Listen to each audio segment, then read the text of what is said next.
যেন বহতা নদীর মতো, চলার পথে কত বাঁক মোহনা শত, আছে আরো দ্বন্দ্ব আলো আধারের, বেছে নিতে হবে তাই পথ আমাদের। আসসালামু আলাইকুম প্রিয় দর্শক, আপনারা যারা দেশে আছেন প্রবাসে, সবাইকে জানাই অনেক অনেক প্রীতি ও শুভেচ্ছা। শুরু হলো আনটিভি আয়োজিত এবং লাভ হলো নিবেদিত টক শো আলোকপাত। আমাদের বিষয় রহমতুল্লিল আলামিন। আপনাদের সাথে আছি আমি জৈনুল আবেদিন আজাদ। আর আজকে আমাদের মাঝে অতিথি হিসেবে উপস্থিত আছেন বিশিষ্ট আলেম শেখ আহমদুল্লাহ। আসসালামু আলাইকুম রহমতুল্লাহ বরকাতুহ। প্রিয় দর্শক, আমরা প্রিয় নবী রহমতুল্লিল আলামিন হজরত মোহাম্মদ মুস্তফা সাল্লাল্লাহু আলাইহি ওয়াসাল্লামের জীবনীর সাথে আমরা পরিচিত হওয়ার চেষ্টা করছি। জীবনী থেকে আমরা শিক্ষা নেওয়ার চেষ্টা করছি। আমরা দীপ্ত এবং দৃপ্ত হওয়ার চেষ্টা করছি। গত পর্বে আমরা বদর যুদ্ধের কিছুটা বিবরণ জেনেছি। যুদ্ধ কি শুধুই যুদ্ধ? যুদ্ধ কি শিক্ষার বিষয় হতে পারে না? যুদ্ধ থেকে কি জীবনের নির্দেশ নেওয়া যায় না? এইসব প্রশ্ন থেকেই আমরা আজকের পর্বে বদর যুদ্ধের শিক্ষা প্রসঙ্গে জানতে চাইব শেখ আহমদুল্লাহ আপনার কাছ থেকে। ধন্যবাদ আপনাকে। আমরা বদর যুদ্ধের যে নির্যাস, সে নির্যাস থেকে শেখার আমাদের অনেক কিছু আছে আসলে। তার মধ্যে থেকে সবচেয়ে বড় যে শিক্ষাটি এখন আলহামদুলিল্লাহ আলোচিত হয় গোটা বিশ্বে, মুসলিম অমুসলিম সকলের মাঝে, যে বদর যুদ্ধে মুসলিমদের সংখ্যা ছিল অনেক কম। যুদ্ধের জন্য তেমন কোনো সমরাস্ত্র তাদের ছিল না, শস্ত্র প্রস্তুতি ছিল না, প্রশিক্ষণ ছিল না, এবং এই কোনো কিছুই নাই। এর মধ্যেও সে যুদ্ধে মুসলিমদেরকে আল্লাহ তাআলা বিজয় দিলেন। এটাকে হয়তো আমরা আজকের যুগের ভাষায় আমরা হয়তো বলবো এটাকে আনপ্রেডিক্টেবল ঘটনা বা বিচ্ছিন্ন ঘটনা, যুদ্ধ কৌশলের বিবেচনায়। মূলত প্রথমত এটি আল্লাহ রাব্বুল আলামিনের একটি বিশেষ পরিকল্পনা। আল্লাহ রাব্বুল আলামিন পৃথিবীর মানুষকে এভাবে দুর্বল কিছু মানুষকে দিয়ে, সংখ্যায় কম মানুষকে দিয়ে সংখ্যায় বেশি মানুষের বিরুদ্ধে বিজয় দিয়ে আল্লাহ তাআলা বার্তা দিতে চাচ্ছেন যে আসলে জয় পরাজয় এগুলো বাহ্যিক উপায় উপকরণের উপরে যতটা নির্ভর করে, তার চাইতে বেশি এবং মূল নির্ভর করে আল্লাহ রাব্বুল আলামিনের ফয়সালার উপরে, তার সাহায্যের উপরে। এর জন্যই কিন্তু আল্লাহ রাব্বুল আলামিন আমরা দেখেছি যে হুনাইনের যুদ্ধে মুসলিমদের সংখ্যা অনেক বেশি ছিল। বেশি থাকার পরেও কিন্তু সেখানে মুসলিমরা অনেকটা পরাজয়ের গ্লানি পোহাতে হয়েছে। আল্লাহ রাব্বুল আলামিন কোরআনে কারিমে সে বিষয়ে বলেছেন যে ইযা আজাবাতকুম কাসরাতুকুম ইয়াউমা হুনাইন। কোরআনে কারিমে আল্লাহ বলেছেন যে হুনাইনের যুদ্ধে যখন তোমাদের সংখ্যাধিক্য তোমাদের মধ্যে এক ধরনের তৃপ্তির ঢেকুর এনে দিয়েছিল, তোমাদের মধ্যে আত্মবিশ্বাস অতিরিক্ত এনে দিয়েছিল, তোমরা মনে করেছিলে তোমরা জিতবেই, আল্লাহ তাআলা কিন্তু তোমাদেরকে শিক্ষা দিলেন সেখানে। আর এর বিপরীতে আমরা দেখলাম যে বদরের যুদ্ধে সংখ্যায় কম কিন্তু আল্লাহ তাআলা বিজয় দিলেন। এখান থেকে আমার ব্যক্তিগত জীবনে আমার কাছে কিছুই যদি নাও থাকে, আল্লাহ রাব্বুল আলামিনের সাহায্যে আমি বিজয়ী হতে পারি, আমি অগ্রসর হয়ে যেতে পারি। আল্লাহর উপর নির্ভরশীলতার একটা বড় শিক্ষা কিন্তু এখান থেকে আমরা পাই। যদি সাহাবা একরাম তখন মনোবল হারিয়ে ফেলতেন, রাসূল আকরাম সাল্লাল্লাহু আলাইহি ওয়াসাল্লাম যদি তখন ভয় পেয়ে যেতেন, তাহলে কিন্তু আজ ইসলামের যে ইতিহাস রচিত হয়েছে সেটি কিন্তু রচিত নাও হতে পারত।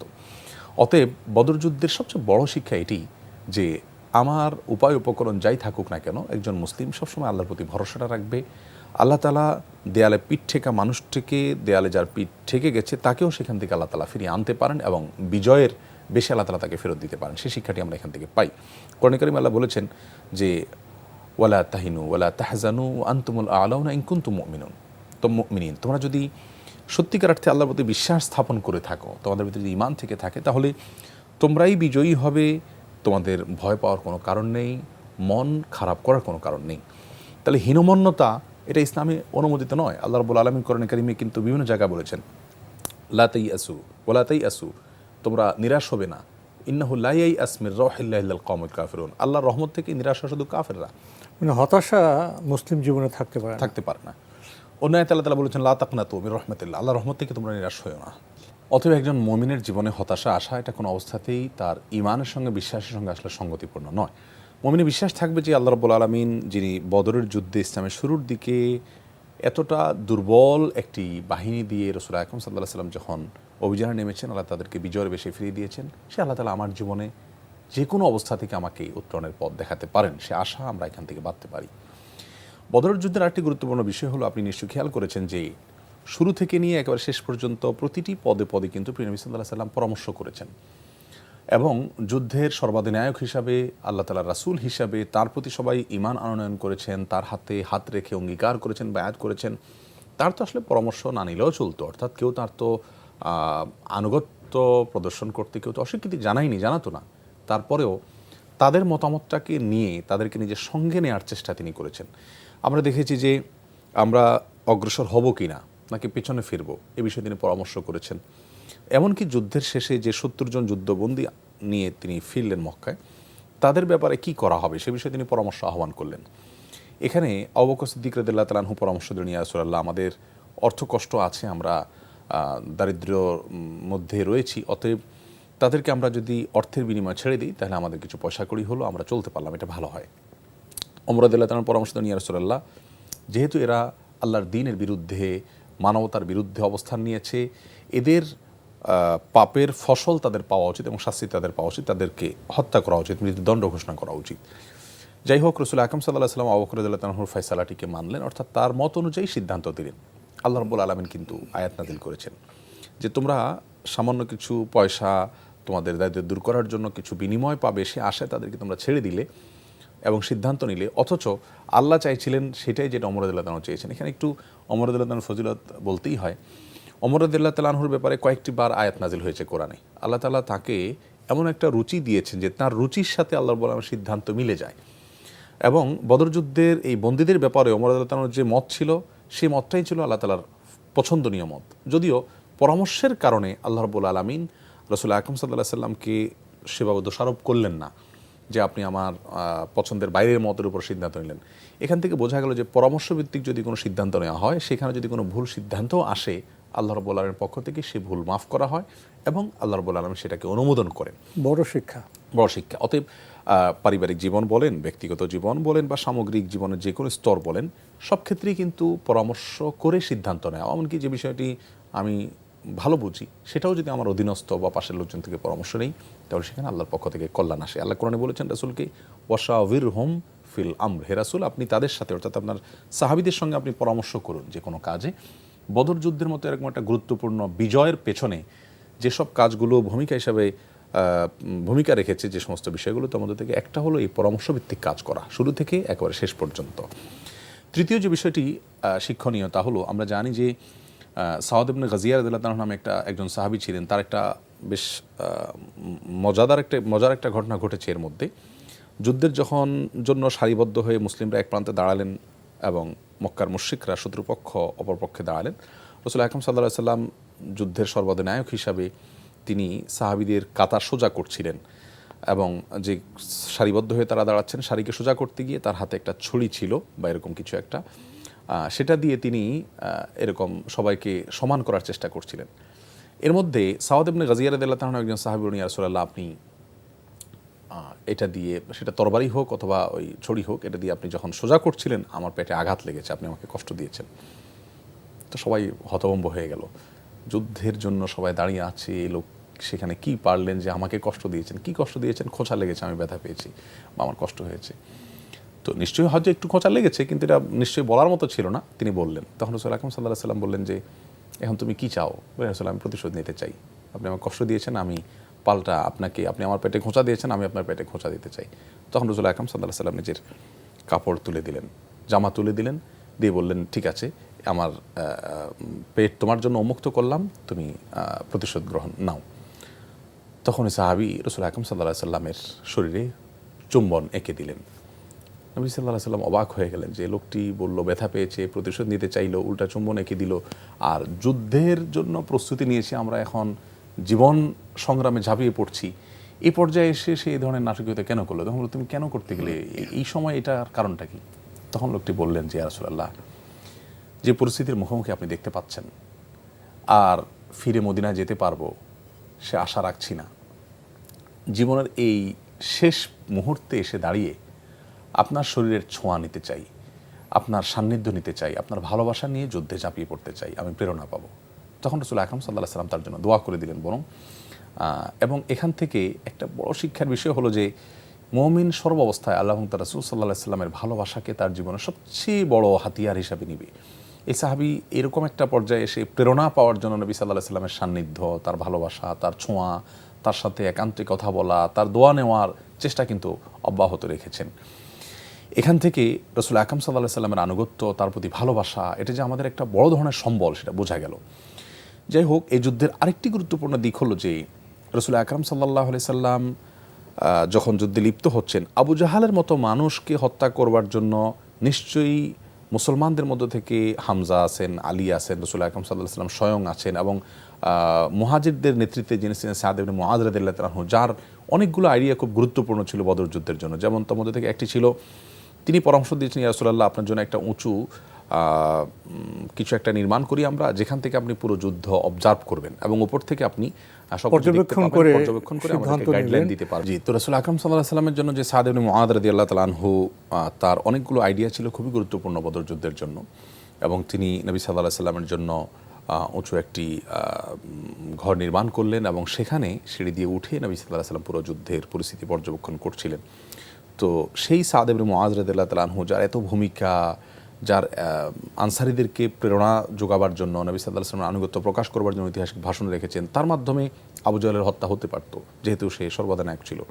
আল্লাহ রাব্বুল আলামিনের কি হিকমা বা কৌশল যে আল্লাহ তাআলা আবু জাহলের মতো নেতাকে শেষ করলেন দুজন বালক সাহাবী, সাধারণ সাহাবী, যাদের নাম খুব বেশি সাহাবীরা জানতেন না, যাদের কোনো বীরত্ব গাথা নেই, সেরকম মুআয এবং মুআজ্জাজ নামে দুজন বালক বা কিশোরের মাধ্যমে তাকে শেষ করলেন। এখান থেকে বোধহয় আল্লাহ রাব্বুল আলামিন একটি বার্তা দিলেন যে আসলে যে যত বেশি অহংকারী হয়, আল্লাহ রাব্বুল আলামিন তাকে ততটা লাঞ্ছিত অবস্থায় শেষ করেন। আমরা নমরুদের ব্যাপারে দেখেছি যে তাকে আল্লাহ তাআলা এভাবেই শেষ করেছেন, আবু জাহেলকে এভাবে শেষ করেছেন। তো যারাই সীমা লঙ্ঘন করে, সীমা লঙ্ঘনের মাত্রা যখন অনেক বেশি বেড়ে যায়, আল্লাহ তাআলা তাদেরকে সেভাবেই শেষ করেন। এমনকি কোনো কোনো বর্ণনা আসছে যে আবু জাহালকে যখন ওই দুই বালক সাহাবী ফেলে দিয়েছেন, কিন্তু তার নিঃশ্বাস এখনও শেষ হয়নি, তখন তাকে তার ধর থেকে শিরটাকে পৃথক করবার জন্য যখন আব্দুল্লাহ বিন মাসউদ রাদিয়াল্লাহু তাআলা তার ওখানে গেলেন এবং তার বক্ষে চেপে বসলেন, তখন আবু জাহাল বলছিল যে তুমি কে? বলো যে অমুক। তো বলো যে তুমি তো রাখালের ছেলে। আক্ষেপ, আমি রাখালের ছেলের হাতে আমার শেষ, তখন অহংকার। আমাকে কোনো নেতা যদি করতো তাহলে আমি একটু সম্মান বোধ করতাম। মানে জীবনের শেষ মুহূর্তে দাঁড়িয়ে, শেষ নিঃশ্বাস ত্যাগ করবে এই মুহূর্তে দাঁড়িয়েও সে অহংকার করছে যে আমার মৃত্যু হয়েছে, এটা আপত্তি নাই, তার মৃত্যুটা একজন সম্মানের সাথে হচ্ছে না, একজন বড় নেতার হাতে হলো না। তাহলে যখন আল্লাহ রাব্বুল আলামিন অবাধ্য হয়ে যায়, কেউ আল্লাহর প্রতি অবিশ্বাসী হয়ে যায়, তখন তার যে চিন্তাধারাগুলো কত নিচু মানের হতে পারে এবং কত বড় ধরনের হাস্যকর অবস্থান তার হতে পারে, এটি আবু জাহালের ঘটনা থেকে আমরা জানলাম। তো আবু জাহালকে আল্লাহ রাব্বুল আলামিন এরকম একজন সাধারণ মানুষকে দিয়ে, দেখুন দুজন বালক তাকে ফেলে দিলেন, এরপর তার চূড়ান্ত পরিণাম ঘটালেন আরেকজন সাহাবীদেরকে দিয়ে, যিনি একজন কৃষক বা রাখাল ছিলেন বা রাখালের পরিবারের ছিলেন। তার মানে অহংকারের মাত্রার কারণে আল্লাহ রাব্বুল আলামিন তাকে ওইভাবে শেষ করলেন। তো এটি একটা বড় শিক্ষা, আমাদের অহংকার করা উচিত নয় এবং সবসময় বিনয়ী থাকা উচিত এবং আল্লাহর আনুগত্য থাকা উচিত। বদর যুদ্ধের আরেকটি গুরুত্বপূর্ণ শিক্ষার বিষয় হলো যে আল্লাহ রাব্বুল আলামিনের কাছে কিন্তু রাসূল আকরাম সাল্লাল্লাহু আলাইহি সাল্লাম দোয়া করছিলেন সবসময়। আপনি নিশ্চয় খেয়াল করবেন যে যুদ্ধের আগের রাত, যুদ্ধ চলাকালীন সময় তিনি তো আল্লাহর কাছে এই বলে দোয়া করছিলেন, আল্লাহুম্মা ইন শি'তা লাম তু'বাদ, আল্লাহ আপনি চাইলে এই পৃথিবীতে আপনার ইবাদত করার কেউ থাকবে না। অর্থাৎ আপনি যদি আমাদেরকে এখন পরাজয় দেন, আমরা যদি জিততে না পারি, তাহলে এর মাধ্যমে এই ভূখণ্ডে আপনার নাম নেওয়ার মতো আর কোনো মানুষ আর থাকবে না। এভাবে কিন্তু রাসূল আকরাম সাল্লাল্লাহু আলাইহি সাল্লাম আল্লাহর কাছে কান্নাকাটি করছিলেন। এখান থেকে বোঝা গেল মুমিনের একটা অন্যতম বড় সম্বল হলো দোয়া। মুমিন যখনই কোনো কোণঠাসাময় পরিস্থিতির মুখোমুখি হবেন, মুমিন যখনই কখনো কঠিন পরিস্থিতির মুখোমুখি হবেন, তখনই আল্লাহর কাছে তার দোয়া থাকতে হবে, কান্নাকাটি থাকতে হবে। বদর যুদ্ধে জয়ের পেছনে যে সমস্ত গুরুত্বপূর্ণ বিষয়গুলো ভূমিকা হিসাবে ছিল, তন্মধ্যে থেকে এই যে নবী সাল্লাল্লাহু আলাইহি সাল্লামের দোয়া, তার আন্তরিকতা, তার কান্নাকাটি, একান্তে আল্লাহর কাছে এত বেশি কান্নাকাটি যে আবু বকর সিদ্দিক রাদিয়াল্লাহু আনহু এসে তাকে কান্না থামাতে হয়, তাকে সান্ত্বনা দিতে হয়। এই বিষয়গুলো থেকে বোঝা গেল যে আমাদের ব্যক্তিগত জীবনে এটার চর্চা থাকা উচিত। আজকাল কিন্তু আমরা কোনো বিপদে পড়লে আমরা হতাশ হয়ে পড়ি বা অস্থির হয়ে পড়ি, কিন্তু আল্লাহর কাছে দোয়া করাটা হয়ে ওঠে না। রাসূল আকরাম সাল্লাল্লাহু আলাইহি সাল্লাম বলেছেন, তোমার জুতার ফিতাটা যদি ছিঁড়ে যায় তো এটা ছোট বিষয়, তুমি সেরে ফেলতে পারো। এক্ষেত্রে তুমি এই পর্যায়ে দাঁড়িয়েও আল্লাহর কাছে সাহায্য চাও, আল্লাহ আপনি আমাকে সাহায্য করুন, আমি যাতে এটা সেরে আসলে ফেলতে পারি। দোয়া যে মুখ্য ইবাদত, এই গভীরতা, এই উপলব্ধি আমাদের মধ্যে বোধহয় কম। খুবই কম, খুবই কম। রাসূল করিম সাল্লাল্লাহু আলাইহি সাল্লাম যে দোয়ার শিক্ষা আমাদেরকে দিয়েছেন, এই দোয়ার মাধ্যমে তো আসলে আহকামুল হাকিমিন, মহান রব্বুল আলামিনের সাথে আমাদের কথোপকথনের একটা সুযোগ থাকে, এবং এই জন্য আল্লাহ তাআলা যার হাতে সবকিছু। সবকিছু, এই জন্য কিন্তু আল্লাহ তাআলা দেখুন দোয়ার জন্য উযু শর্ত করেন নাই, বিনা উযুতেও করা যেতে পারে। এমনকি জানামাজে বসতে হবে, বিশেষ কোনো পজিশনে যেতে হবে, এমন কোনো পজিশনের শর্ত যে কোনো অবস্থায়, যে কোনো চলতে ফিরতে হাঁটতে বসতে, কারণ হলো যে কোনো অবস্থাতেই আমাদের বিপদ হতে পারে। আমি পথে যাচ্ছি তখন বিপদ হতে পারে, আমি শুয়ে আছি তখন বিপদ হতে পারে, কর্মস্থলে বিপদ হতে পারে। এই জন্য দোয়াটাকে আল্লাহ তাআলা এত ব্যাপক করে দিয়েছেন, যে কোনো অবস্থায় যে কোনো পরিস্থিতিতে আল্লাহর কাছে দোয়া করা, খুব সহজেই দোয়া করা যায়। এই বিষয়টি কিন্তু বদর যুদ্ধে ছিল, এর কারণে আল্লাহ রাব্বুল আলামিন সেখানে বিজয় দিয়েছেন। অতএব সেটি আমাদের জীবনে অ্যাপ্লাই করা, সেটাকে আমাদের জীবনে প্রয়োগ করা একটা গুরুত্বপূর্ণ বিষয়। বদর যুদ্ধের আরেকটি গুরুত্বপূর্ণ বিষয় হলো, আপনি নিশ্চয়ই খেয়াল করেছেন যে আনসারি সাহাবীদের ভূমিকা কী ছিল। আনসারি সাহাবীদের ভূমিকা কিন্তু আমাদের জন্য বিরাট বড় একটা শিক্ষা। আজকাল বিশেষ করে যখন আমরা প্রত্যেকটা মানুষই স্বার্থান্ধ, আমাদের নিজের স্বার্থ ছাড়া, নিজেকে ছাড়া আমরা কিছুই বুঝি না, আমরা শুধু যুক্তি খুঁজি। আমার এখানে কি স্বার্থ আছে, আমি শুধু সেটাই চিন্তা করি। আমার স্বার্থ নেই, আমার পাশ দিয়ে কোনো একটা মানুষ খুন হয়ে যাচ্ছেন, বিপদে পড়ে যাচ্ছেন, আমরা চেয়ে চেয়ে থাকি, কারণ সেখানে আমার কোনো স্বার্থ নেই, আমার কোনো প্রয়োজন সেখানে নেই। আনসারি সাহাবীরা রাসূল আকরাম সাল্লাল্লাহু আলাইহি সাল্লামের নির্দেশ পালনার্থে আল্লাহর আনুগত্য করতে গিয়ে তারা কিন্তু যুদ্ধে ঝাঁপিয়ে পড়েছেন। তাদের সেই যুদ্ধে তারা না গেলেও চলতো। তো এখান থেকে বোঝা গেল যে আল্লাহ রাব্বুল আলামিনের আদেশ নিষেধের ক্ষেত্রে একজন ঈমানদার তার নিজের কোনো যুক্তি দাঁড় করানো উচিত নয়, নিজের কোনো স্বার্থের বিবেচনা করা উচিত নয়, এবং বৃহত্তর স্বার্থের কথা চিন্তা করা। আমরা বিগত কোনো এক পর্বেও বলেছিলাম, আপনি কিছু কথা বলেছেন সেখানে ঐক্যের বিষয়ে। যদি মুহাজির এবং সাহাবীদের মধ্যে ঐক্যটা এই পর্যায়ে এসে না থাকতো, তাহলে কিন্তু যুদ্ধের ফলাফল ভিন্ন কিছু হতে পারত। অথচ আল্লাহ রাব্বুল আলামিন যুদ্ধে বিজয় দিলেন, এর একটা বড় কারণ ছিল যে তারা ঐক্যবদ্ধ ছিলেন। অতএব বৃহত্তর স্বার্থে নিজেদের ক্ষুদ্র ক্ষুদ্র কোনো দ্বিমত থাকলেও সেগুলোকে ভুলে গিয়ে ঐক্যবদ্ধ হওয়া এবং এক সুরে কথা বলা, এটা বিজয়ের জন্য অন্যতম পূর্ব শর্ত। আজ আমরা মুসলিমরা গোটা বিশ্বব্যাপী নানাভাবে আমরা কোণঠাসা আছি, এর অন্যতম একটা কারণ এটাও যে আমরা ছোট ছোট অনেক বিষয় নিয়ে আমরা বিভক্ত হয়ে আছি, আমরা ঐক্যবদ্ধ নই। বদরের যুদ্ধ সহ রাসূল আকরাম সাল্লাল্লাহু আলাইহি সাল্লামের জীবদ্দশায় যতগুলো বিজয় এসেছে, যতগুলো স্টেপ এসেছে সামনে অগ্রসর হওয়ার ক্ষেত্রে, তার সবগুলোর পেছনে আপনি দেখবেন যে নবী সাল্লাল্লাহু আলাইহি ওয়াসাল্লাম চেষ্টা করতেন সবাইকে ঐক্যবদ্ধ রাখার জন্য। অথচ এখানে বিভক্তির অনেক কারণ ছিল, কিন্তু নবী সাল্লাল্লাহু আলাইহি ওয়াসাল্লাম সেগুলোকে পাত্তা দেননি। বদর যুদ্ধের আরেকটা গুরুত্বপূর্ণ বিষয় হলো, কঠিন সময়ে যারা ইসলামকে সঙ্গ দেয় বা ভালো কাজে উদ্যোগী হয়, আল্লাহ তাআলা তাদেরকে বিশেষ মর্যাদা দান করেন। ইসলামের ইতিহাসে পরবর্তীতে আর অনেক যুদ্ধ হয়েছে, কিন্তু অন্য কোনো যুদ্ধে অংশগ্রহণকারী সাহাবীদেরকে এত মর্যাদা দেওয়া হয়নি যত মর্যাদা দেওয়া হয়েছে বদর যুদ্ধে অংশগ্রহণকারী সাহাবীদেরকে। সহিহ বুখারীর এক বর্ণনায় আসছে যে রাসূল আকরাম সাল্লাল্লাহু আলাইহি সাল্লাম বলেছেন, বদর যুদ্ধে অংশগ্রহণ সাহাবীদেরকে আল্লাহ তাআলা বলছেন হাদিসে কুদসিতে যে আমালু মা শি'তুম ক্বাদ গাফারাল্লাহু লাকুম, হে বদর যুদ্ধে অংশগ্রহণকারী সাহাবীরা, তোমাদের যা খুশি করতে পারো, আল্লাহ তাআলা তোমাদেরকে আগাম ক্ষমার ঘোষণা করে দিয়েছেন। এই সুসংবাদ শোনার পরেও কিন্তু সাহাবায়ে কেরাম রাসূল আকরাম সাল্লাল্লাহু আলাইহি সাল্লামের এই সংবাদ শুনে, আল্লাহর এই আগাম ক্ষমার ঘোষণা শুনে তারা কিন্তু অপরাধ শুরু করে দেননি। আরও বেশি কৃতজ্ঞতা আল্লাহ তাআলা আদায় করা শুরু করলেন যে আল্লাহ তাআলা আমাদেরকে অনার করেছেন, সম্মান দিয়েছেন, বদর যুদ্ধে অংশগ্রহণ করেছি। তো বদর যুদ্ধ শুধু নয়, যে কোনো ক্রাইসিসের মুহূর্তে যারা ইসলামকে খুব বেশি সাহায্য করে, সহযোগিতা করে, ইসলামকে পৃথিবীতে বিজয়ী করবার জন্য ভূমিকা রাখেন, আল্লাহ রাব্বুল কাছে তাদের মর্যাদা অনেক বেশি। এই জন্য দুঃসময় যখন অতিক্রম করে, তখন ইসলামের পাশে দাঁড়ানো, সত্যের পাশে দাঁড়ানো, মাজলুমের পাশে দাঁড়ানো, এটি অনেক গুরুত্বপূর্ণ বিষয়। আমরা সুসময় অনেকেই করতে পারি, বদর যুদ্ধে সাহাবীদেরকে আল্লাহ তাআলা এই মর্যাদা দিয়েছেন। এই জন্য কেউ বদর যুদ্ধে অংশগ্রহণ করার পর পরবর্তীতে সেই সাহাবী যদি কোনো ভুল ত্রুটিও করতেন, অন্যান্য সাহাবীরা তাকে সমীহ করতেন যে এই লোকটা বদর যুদ্ধে অংশগ্রহণ করেছে। অতএব কঠিন মুহূর্তগুলোতে সত্যের পথে অবিচল থাকার শিক্ষা কিন্তু বদর যুদ্ধ আমাদেরকে দেয়। আর অনেক শিক্ষা বদর যুদ্ধ থেকে আমরা পাই, সেগুলো আমাদের জীবনে ধারণ করতে হবে ইনশাআল্লাহ। তো আজকে আমাদের এখানেই শেষ করতে হচ্ছে। আপনি কষ্ট করে আমাদের স্টুডিওতে এসেছেন, সময় দিয়েছেন, সেজন্য আপনাকে অনেক ধন্যবাদ। আপনাকে অনেক অনেক ধন্যবাদ। প্রিয় দর্শক, আমরা দেখছিলাম এনটিভি আয়োজিত এবং লাভ হলো নিবেদিত টক শো আলোকপাত। আমাদের আজকের বিষয় ছিল রাহমাতুল্লিল আলামিন। আমাদের অনুষ্ঠান আপনারা এনটিভি অনলাইনেও দেখতে পারবেন, ভিজিট করুন www.ntbbd.com। এছাড়া ইউটিউবে এবং আমাদের ভেরিফাইড ফেসবুক পেজে অনুষ্ঠান দেখতে পারবেন। প্রিয় দর্শক, আমরা পৃথিবীর ইতিহাসে, মুসলিমদের ইতিহাসের একটি গুরুত্বপূর্ণ যুদ্ধ, বদর যুদ্ধ সম্পর্কে সংক্ষেপে কিছু বিবরণ পেলাম কিছু শিক্ষা। প্রিয় দর্শক, সভ্যতার ইতিহাসে যুদ্ধ নিয়ে ইতিহাস রচিত হয়েছে মহাকাব্য। কিন্তু বদর যুদ্ধ নিয়ে আমরা কোন ধরনের মহাকাব্য রচনা করব? ইতিহাসে এবং মহাকাব্যে যুদ্ধের শৌর্য, বীর্য, বিভিন্ন ঐশ্বর্য নিয়ে আলোচনা হয়েছে।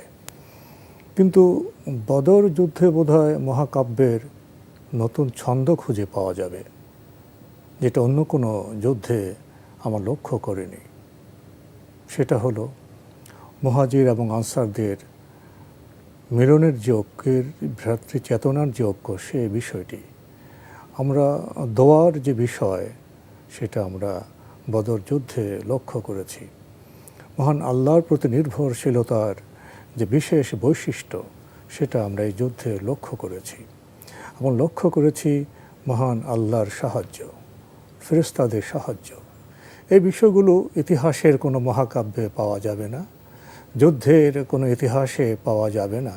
কিন্তু এই বিষয়গুলো যদি আমরা একটু পরখ করতে পারি, পার্থক্য নির্ণয় করতে পারি, তাহলে আমরা আলাদা জীবন দর্শন খুঁজে পাব, আমরা আলাদা কর্ম কৌশল খুঁজে পাব, এবং বিশেষ বৈশিষ্ট্যে মণ্ডিত কিছু মানুষের ইতিহাস আমরা খুঁজে পাব।